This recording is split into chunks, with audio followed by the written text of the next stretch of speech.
Vous suivez ce midi et vous faites très bien. Notre invité, il est riziculteur. Il vit à Yamoussoukro, à Zata, plus précisément. Je vous demande d'accueillir Monsieur Kakou Nguessan Paul.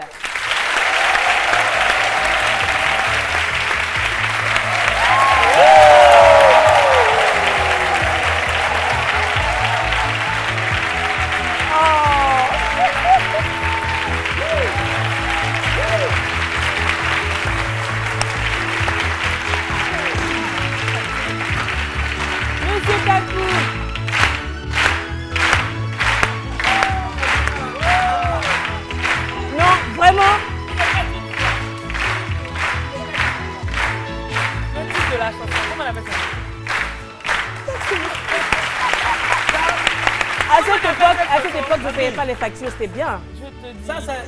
Votre hymne national, c'est salut au terre. Pour nous, là, c'est ça, là. On appelle ça Quenquin. Non, c'est pas le Quenquin, c'est le toutou. Le toutou, les connaisseurs savent de quoi je parle. Alors, monsieur Kakou, bonjour. Bonjour. Merci beaucoup d'être sur notre plateau. Vous, on va dire, vous êtes riziculteur, mais vous avez été agriculteur avant d'être riziculteur. Donc, comment est-ce que vous êtes venu dans ce domaine d'activité? Oui, mais je suis toujours agriculteur, parce que le riziculteur aussi est toujours agriculteur. D'accord. 115 ans. Non, juste précision. Oui.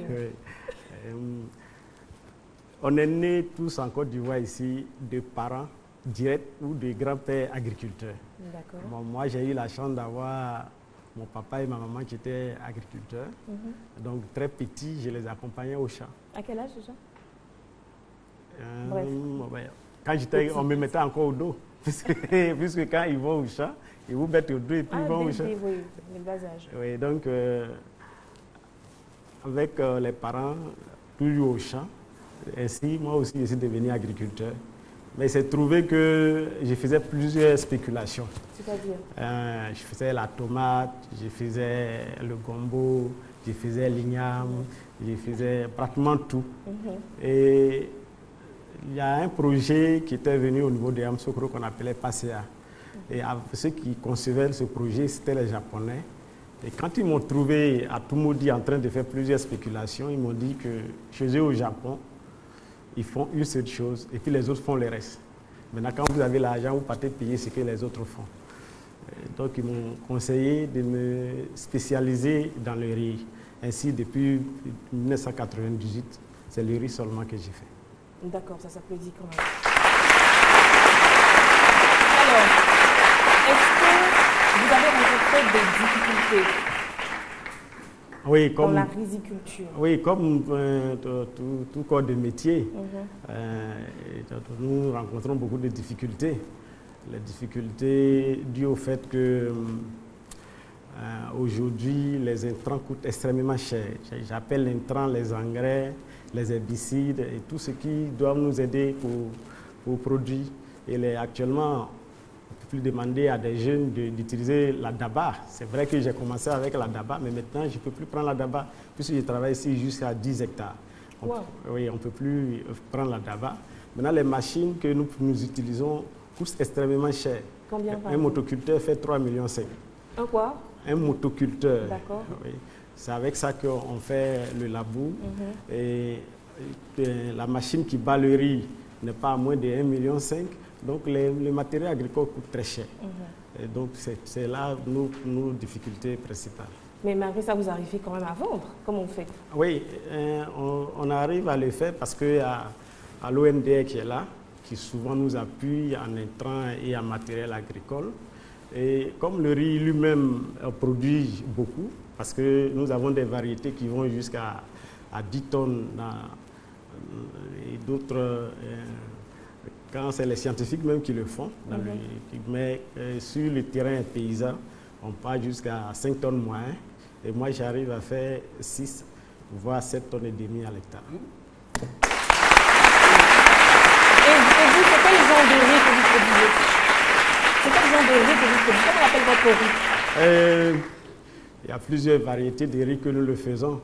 Mais principalement le riz, parce que moi c'est du riz irrigué que j'ai fait.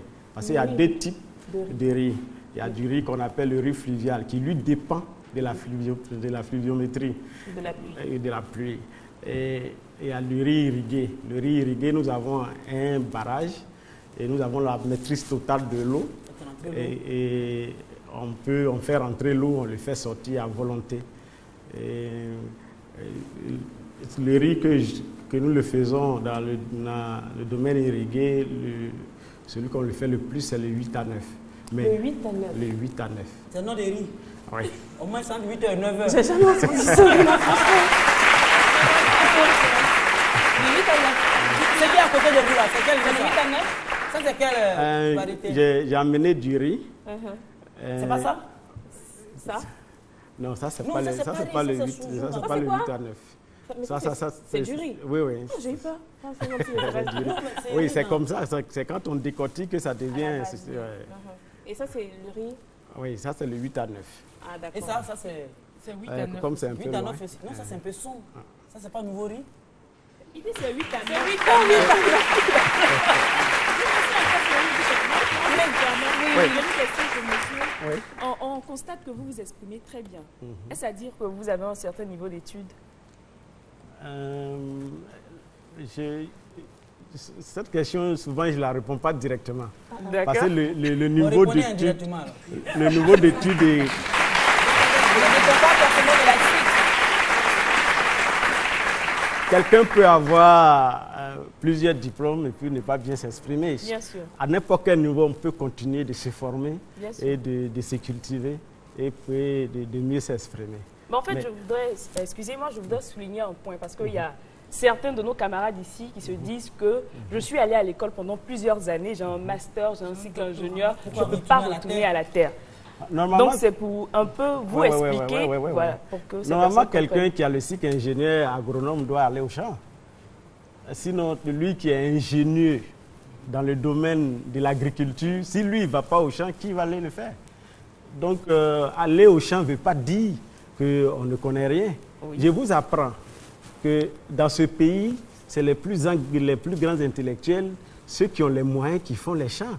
Tous les grands directeurs des sociétés que vous voyez, ils ont chacun un champ. Mais moi en particulier. Ils ont des champs de VA, des champs de palmiers à huile. Non, ils y vont. Il faut qu'ils aillent superviser. Moi, j'étais très petit, parce que le président Oufoué avait un champ derrière Zata à Toumokro. Je vois, c'est même pas loin de ma plantation. Voilà. Et j'étais petit dans les années 73-74. Quand on va dans les champs de caféiers, des fois on est surpris de voir le président Oufoué en botte et il va au champ. Et aujourd'hui, le président Bédié va au champ. Oui. Le président Soro va au champ. Moi également. Je vais au champ. Comme quoi, il y a une solution. Donc les gens se détrompent. C'est ceux qui connaissent, comme on le dit couramment, papier, qui vont au champ. Moi, je suis heureux d'aller au champ parce que tous ceux-là sont mes collègues. Merci. Bien sûr. On a Joël Fabry qui dit « J'encourage ce monsieur et je sensibilise la jeunesse africaine à s'y imprégner. Elena Muriel nous dit « C'est superbe pour ceux qui veulent un pays émergent. On ne va pas seulement être dans les bureaux, mais il faut avoir un esprit et désirer cultiver la terre. » Et Mamadou Aboulaye, pour terminer, dit « Je suis fier de vous. Malgré mes moyens archaïques et les problèmes que je rencontre et que vous avez rencontrés, vous avez tenu bon. Vraiment, je vous tire mon chapeau. C'est bien pourquoi cette culture rend riche les Chinois. Pourquoi pas nous ?»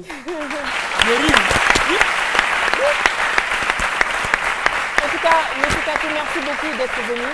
Si vous avez juste un petit appel à lancer pour les jeunes. Il faut des jeunes dans le champ. C'est le seul appel. Mais il y a une parenthèse que je voulais dire, si vous m'excusez, c'est que j'aimerais que les médias s'y intéressent à l'agriculture. Parce que c'est eux qui font que les gens ils savent ce qui se passe. Et pour cela, j'aimerais dire beaucoup merci à AVA, parce qu'ils sont toujours avec nous au champ. C'est grâce à eux que nous autres, on est valorisés, parce que quand on dit AVA, c'est agent de valorisation agricole. J'aimerais que plusieurs personnes qui sont dans les médias en fassent de même pour que les jeunes comprennent qu'aujourd'hui, ce n'est pas seulement dans le bureau qu'on peut trouver à manger. Tout à fait. Merci beaucoup, Monsieur Kakou. Merci. On l'applaudit. Juste vous dire, chers téléspectateurs, téléspectateurs que le salon de l'agriculture et des ressources animales d'Abidjan est prévu du 3 au 12 avril sous le thème promotion de l'investissement agricole durable. On part avec ce qui nous donne à manger, c'est-à-dire la pub, on revient juste après.